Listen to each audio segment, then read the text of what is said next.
आगे बढ़ेंगे। मलिक नदीम की रिपोर्ट के मुताबिक सुप्रीम कोर्ट के जज जस्टिस जमाल खान मंदुखेल ने पंजाब और खैबर पख्तूनख्वा असम्बलियों के इंतखाबात की तारीखों के ऐलानात में ताखीर के हवाले से अज खुद नोटिस लेने पर शदीद तहफ़्फ़ुज़ात का इजहार करते हुए कहा कि ये जायज़ नहीं। इस मामले की समाअत करने वाले 9 रुकनी लार्जर बेंच में हिस्सा लेते हुए जस्टिस मंदुखेल ने तहरीरी नोट पढ़कर सुनाया, जिसमें उन्होंने कहा कि रात गए इन्हें एक फाइल मौसूल हुई जिसकी बुनियाद पर chief justice of Pakistan Umar Ata Bandial ने आज खुद नोटिस दिया।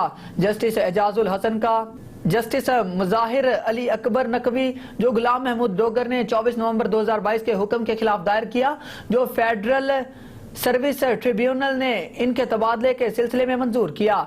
मिनिस्टर आबिद एस जुबैरी गुलाम महमूद डोगर के वकील हैं। गुलाम महमूद डोगर की दरख्वास्त इस वक्त जेरे इल्तवा थी जब 16 फरवरी को बेंच के अरकान इलेक्शन कमीशन ऑफ पाकिस्तान के चीफ इलेक्शन कमिश्नर को तलब किया, जो दरख्वास्त में फरीक नहीं थे और इंतखाबात के इनेकाद के बारे में पूछा।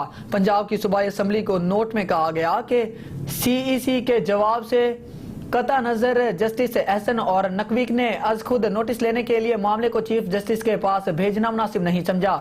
इसने मजीद कहा कि इलेक्शन से मुतल्लिक मामला का साबिक वजीर आला के जेर इल्तवा केस के बारे में मज़कूरा बाला सर्विस के मामले से कोई गठजोड़ या ताल्लुक नहीं।